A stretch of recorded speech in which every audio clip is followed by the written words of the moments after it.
Hello దోస్తులు ఎట్లున్నారు? నేనైతే మస్తున్నా. ఏంటని చూస్తున్నారా? ఈరోజు మనం విలేజ్ స్టైల్‌లో చేపలు ఎలా కట్ చేయడం, ఎలా వండుకోవడం అనేది చూపిస్తామనమాట. మోస్ట్ ఆఫ్ ది పీపుల్‌కి తెలిసే ఉంటదండి ఎలా కట్ చేయడం అనేది. బట్ ఇక్కడ చూపించేది మా స్టైల్.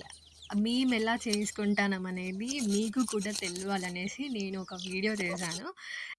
ముందుగా ఏం చేశామనంటే మా నాన్న చెరువు దగ్గర నుంచి తీసుకొచ్చారండి. 1 కేజీ ఫిష్ వరకయితాయి ఇవి. స్వయంగా మా డ్యాడే పట్టి తీసుకొచ్చారు. సో, నెక్స్ట్ మా దగ్గర ప్రెజెంట్ బూడిద లేదు. మేము నార్మల్‌గా బూడిద కొంచెం ఫిష్ పైన చల్లుకొని అంటే గ్రిప్ కోసం ఫిష్ జారిపోతా ఉంటది. బూడిద వేస్తే కొంచెం పట్టుకోనీకి, కట్ జేయడానికి పొట్టు ఒలవడానికి కొంచెం ఈజీ అయిపోతది. కానీ ప్రెజెంట్ మా దగ్గర బూడిద లేకుండే. సో, మా డ్యాడీ ఆల్రెడీ ఎక్స్‌పర్ట్. సో, తీసేస్తున్నారు. అక్కడ మేము యూజ్ చేసేది ఈరపీట. జనరల్‌గా మేము అదే యూజ్ చేస్తాం. మీకు ఏది అవైలబుల్‌గా ఉంటదో దాంతోటి కట్ చేసుకోవచ్చనమాట.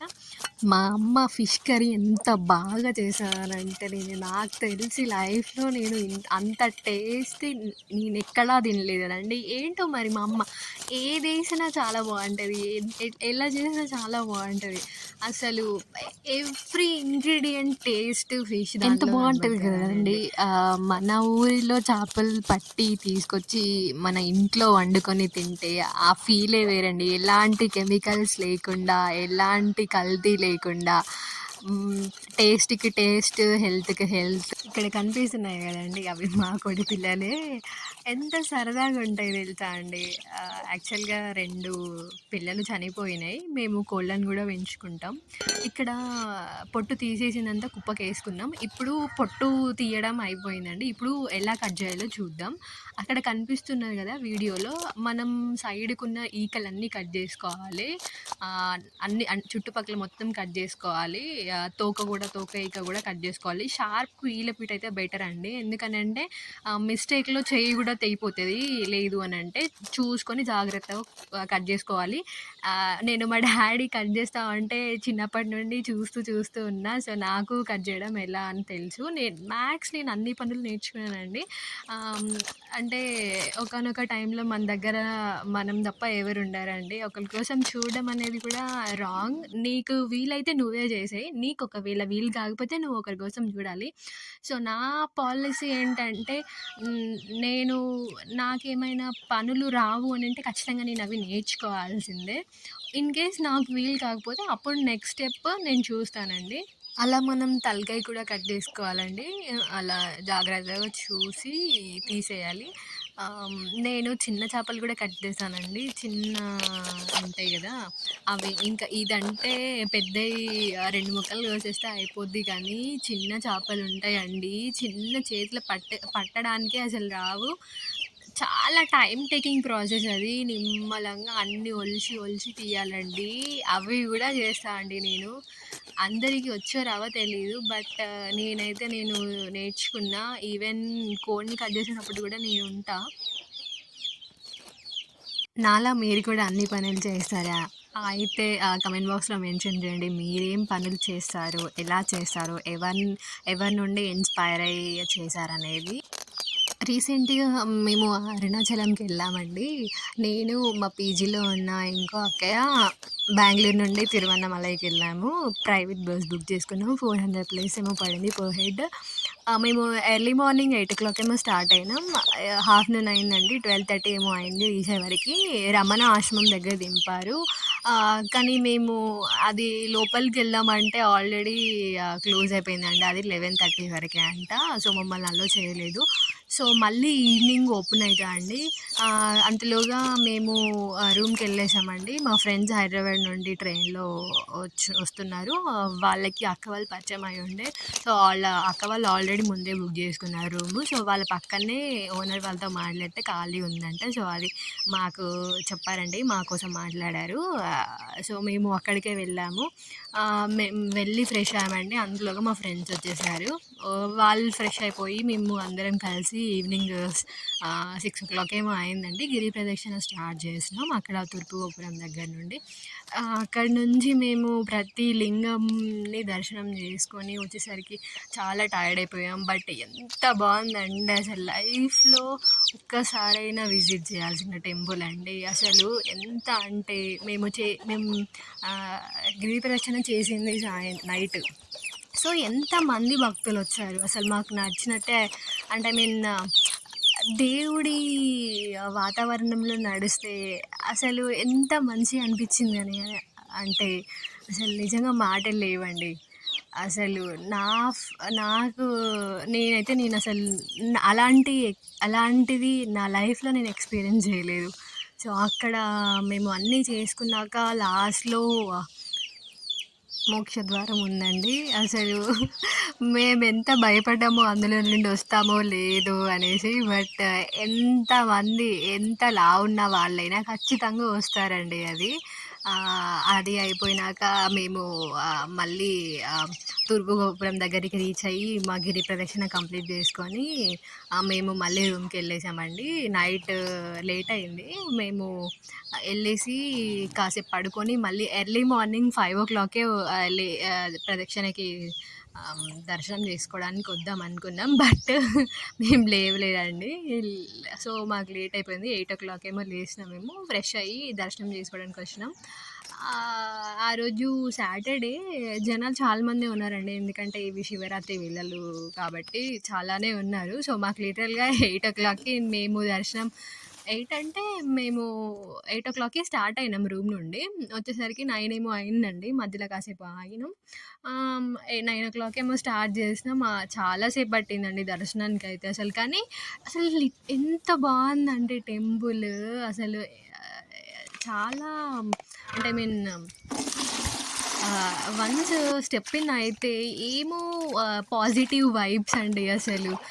ఎంత అంటే నాకు లిటరల్‌గా చెప్తున్నానండి. అసలు నేనైతే చాలా రేర్ టెంపుల్స్‌కి కానీ అసలు నాకు ఇంకొక టెంపుల్‌కెళ్దామా అన్నంతలా అనిపించిందండి అసలు. అలా వెళ్ళినాం. దర్శనం అయ్యేసరికి ఈవినింగ్ 5 ఏమో అయింది. ఎందుకనంటే మేము చాలా టైం స్పెండ్ చేసామండి అందరం. అక్క వాళ్ళం, మేము అందరం కలిసి అక్కడే ఉన్నాము. అక్కడే చాలాసేపు మాట్లాడుకొని ఫొటోస్ దిగి ప్రసాదం తినేసి అక్కడక్కడే చాలా చూసినాం. ఈవినింగ్ 5 ఏమో అయిందండి. అక్కడ మళ్ళీ బయటికొచ్చేసి మేము చాలా టిఫిన్ సెంటర్స్, ఫుడ్ కోర్ట్స్ ఉంటాయండి. అక్కడ మీకు ఏది నచ్చితే అది తినేసేయొచ్చు. అక్కడ పర్లేదండి, ఫుడ్ బాగానే ఉంటది. మీరు బయట ఎక్కడన్నా ఆపేసి ఫుడ్ తినండి. మేమైతే అక్కడ ఒక హోటల్ ఉంది. నాకు ఐడియా లేదు నేమ్. సో మేము అక్కడ వెళ్ళేసి తిన్నాము. పర్లేదండి ఫుడ్ ఓకే. తినేసి ఇక మాకు యాక్చువల్‌గా మేము పాండిచ్చేరికి వెళ్దామని ప్లాన్ ఉండే. బట్ మాకు పాండిచ్చేరి నుంచి రిటర్న్ ట్రైన్స్ లేకపోయేసరికి మేము పాండిచ్చేరి ప్లాన్ సడన్‌గా క్యాన్సిల్ అయిపోయిందండి. సో మేము అక్కడి నుంచి ఏం చేసామంటే చెన్నైకి వెళ్ళాము. సో మేము అక్కడ ఈవినింగ్ అంటే నైట్ 3:00కి అంటే ఎర్లీ మార్నింగ్ 3కి స్టార్ట్ అయిదాం అనుకున్నాం. అక్కడ నుండి చెన్నైకి రీచ్ అయ్యేవరకి ఎంతసేపు 6 అయిద్దనుకున్నాం. సో మేము ఓనర్‌కి చెప్పి మాట్లాడుకొని 3:00కి వెళ్దాం అనుకున్నాం. సో అక్కడ కానీ మేము ఇంక లేవలేదండి. మాకు లేచేసరికి చాలా సేపు అయింది. మేము లేవడమే 6:00కి లేచినాం. సో 6కి స్టార్ట్ అయినామండి. అక్కడ ట్రైన్స్ కూడా లేవండి చెన్నైకి. సో మేము బస్‌లోనే వెళ్ళాము. టికెట్ ఫేర్ కూడా ఓకే అండి. 3 అవర్స్ పడింది జర్నీ. అక్కడి నుంచి చెన్నైకి వెళ్ళి అక్కడ మెరీనా బీచ్‌కి వెళ్ళామండి. అసలు నాకు తెలిసి నేను తమిళనాడుకి వెళ్ళడమే ఫస్ట్ టైం. అది కూడా మళ్ళీ బీచ్‌కనంటే అసలు అది కూడా ఫస్ట్ టైం అండి. ఎంత బాగుండే అంటే చాలా ఎంజాయ్ చేసామంటే. ఇదంతా మీకు ఎందుకు చెప్తున్నామంటే ఇప్పుడు శివరాత్రి వస్తుంది కదా! మీలో ఎవరైనా వెళ్ళాలి అనుకుంటే ఖచ్చితంగా వెళ్ళండి. డిలే చేయకండి. నాకు తెలుసు దేవుడు ఎప్పుడు అనుగ్రహిస్తే దేవుడు ఎప్పుడు రప్పించుకుంటాడో అప్పుడే మనకు వెళ్ళుడైతే. ఎందుకంటే నేనే ఎగ్జాంపుల్. 6 మంత్స్ నుంచి అనుకుంటానండి వెళ్ళాలి అని. 2 టైమ్స్ ఆల్రెడీ క్యాన్సల్ అయిన టైమ్స్ కూడా ఉన్నాయి. బట్ దేవుడు ఏమంటారు అనుగ్రహించిండు. నన్ను రప్పించుకున్నాడు. So, I'm very, very, very happy. అసలు శివయ్య అసలు నా మాటల్లో చెప్పలేకపోతున్నా. నేను ఎంత హ్యాపీగా ఫీల్ అవుతున్నాననేది. యాక్చువల్‌గా నేను వీడియో అక్కడి నుండే స్టార్ట్ చేద్దాం అనుకున్నా. బట్ అసలు ఎక్కడండి అంత బిజీ, బిజీ అయిపోయింది. అసలు ఫోటోస్ కూడా చాలా తక్కువ తీసాము. అంత లాంగ్ వీడియోస్ అయితే చేయలేదు. బట్ జస్ట్ షార్ట్ వీడియోస్ వరకైతే ఉన్నాయండి. సో, కానీ తప్పకుండా మళ్ళొకసారి అయితే విజిట్ చేస్తా అండి. అప్పుడు ఒక వీడియో తీసి మీ అందరికి చూపిస్తా. సో, మీరు కూడా తప్పకుండా వెళ్ళండి. ఎవరైతే ఆల్రెడీ టెంపుల్‌ని విజిట్ చేశారో, లేదు ఎవరైనా ప్లాన్ చేశారా టెంపుల్‌ని విజిట్ చేయనీకి, ఆల్రెడీ ట్రైన్స్ టికెట్స్ అన్నీ బుక్ చేసి, హోటల్ రూమ్స్ అన్నీ బుక్ చేసుకొని రెడీగా ఉన్నారో, మీకు తెలిసిన ఇన్ఫర్మేషన్‌ని కమెంట్ బాక్స్‌లో షేర్ చేయండి. బికాజ్ ఎవరైనా వెళ్ళాలని ప్లాన్ చేసిన వాళ్ళకి కూడా యూజ్ అవుతుంది అన్నట్టు. సో, ఎలా వెళ్ళడం అనేది. అండ్ ఆల్సో మీరు ఇంకా అక్కడి నుండి ఇంకేమైనా ప్లాన్స్ అంటే వేరే ప్లేసెస్కి వెళ్ళాలనేది కూడా మెన్షన్ చేయండి. ఏ ప్లేస్ అయితే దగ్గర ఉంటుంది అనేది. నేను కూడా ఇంకొకసారి టెంపుల్కి విజిట్ అయినప్పుడు క్లారిటీగా వీడియో తీసి మీకు చూపిస్తానండి. ఎలా వెళ్ళడం, ఏ ట్రైన్స్ ఎలా బుక్ చేసుకోవడం, ఏ ట్రైన్స్ అయితే బాగుంటాయి, అవైలబుల్గా ఏది ఉంటాయి అనేసి. సో, ఖచ్చితంగా ఎవరైతే వెళ్ళాలనుకుంటున్నారో ఖచ్చితంగా డిలే చేయకుండా మస్ట్ అండ్ షుడ్ దర్శనం అయితే చేసుకోండి. ఐ మీన్ టెంపుల్ని అయితే విజిట్ చేయండి. మన ఫిష్ కటింగ్ టాపిక్ వచ్చేద్దాం ఇప్పుడు. అలా పొట్టు తీసేసి ఈకలని కట్ చేసేసి తలకి కట్ చేసి తలలో అంటే లైక్ అందులో ఉన్న అన్నీ క్లీన్ చేసేసి ముక్కలుగా కట్ చేసుకోవాలండి. అలా ముక్కలుగా కట్ చేసుకొని ఇలా మళ్ళీ పొట్టు లోపల మళ్ళీ అది కూడా వాష్ చేసుకోవాలండి. అలా ఇప్పుడు వీడియోలో చూపిస్తున్న విధంగా అలా కట్ చేసుకోవాలి. అప్పుడు వేస్ట్ వస్తూ ఉంటే మళ్ళీ వాటర్ కూడా యాడ్ చేసుకొని క్లీన్ చేసుకోవాలండి నీట్గా. అలా అయితే మొత్తం ఏం లేకుండా అంతా పోతుంది. సో, అట్లా బండపైన మొత్తం క్లీన్ చేసుకొని లాస్ట్కి ఒక్కొక్క ముక్క ప్రతి పీసు అలా చేసుకోవాలి. చేసుకొని మళ్ళీ వాటర్ తోటి క్లీన్ చేసుకొని కొంచెం అందులో సాల్ట్ వేసుకోవాలండి. సాల్ట్ వేసుకుంటే మొత్తం క్లీన్ అయిపోతుంది. అంటే 1 స్పూన్ ఆర్ 2 స్పూన్స్. కొంతమంది నిమ్మకాయ కూడా వేసుకుంటారండి. బట్ మేము నిమ్మకాయ వేసుకోము. అట్లా సాల్ట్ వేసుకొని కాసేపు అట్లా తిప్పించి మళ్ళీ వాటర్ యాడ్ చేసుకోవాలి. వాటర్ యాడ్ చేసుకొని మళ్ళీ కొంచెం అట్లా వాష్ చేసుకోవాలండి. మళ్ళీ వాష్ చేసుకున్నాక కావాలంటే మళ్ళీ కొంచెం సాల్ట్ యాడ్ చేసుకోవచ్చు మీకు ఇంకా జిగురు ఏమన్నా అనిపిస్తే. లేదు అని అంటే నార్మల్గా అట్లనే ఏమంటారు వండుకోవచ్చు. ఇక్కడ మేము సాల్ట్ ఏం యాడ్ చేయట్లేదండి. ఇక్కడ బాగానే ఉంది. సో, ఇప్పుడు అలా కడుక్కోవాలి.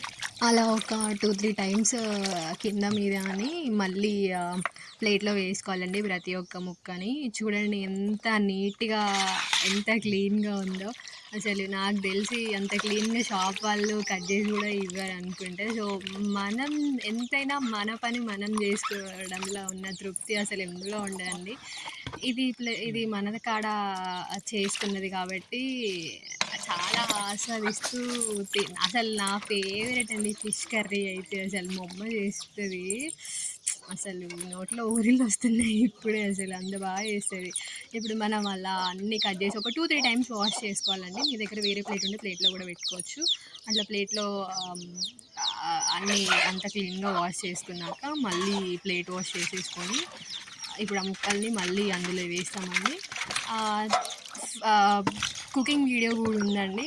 అది పార్ట్ 2లో అప్లోడ్ చేస్తాం. ఇప్పటి వరకు అయితే ఫిష్ విలేజ్ స్టైల్లో, మా ఊరి స్టైల్లో, మా నాన్న స్టైల్లో ఫిష్ కట్ చేయడం ఎలా, క్లీన్ చేయడం ఎలా అనేది చూపించాను. సో, వీడియో నచ్చితే లైక్, కమెంట్, సబ్స్క్రైబ్ చేసుకోండి. కుదిరితే షేర్ చేయండి వీడియోని. అంత అయిపోయాక మనకు సహకరించిన ఈలపీట ఉంది కదండి, మేమైతే ఈలపీట యూజ్ చేస్తాం. అది క్లీన్ చేస్తున్నాడు. ఇది అండి మన final video. Thank you for watching.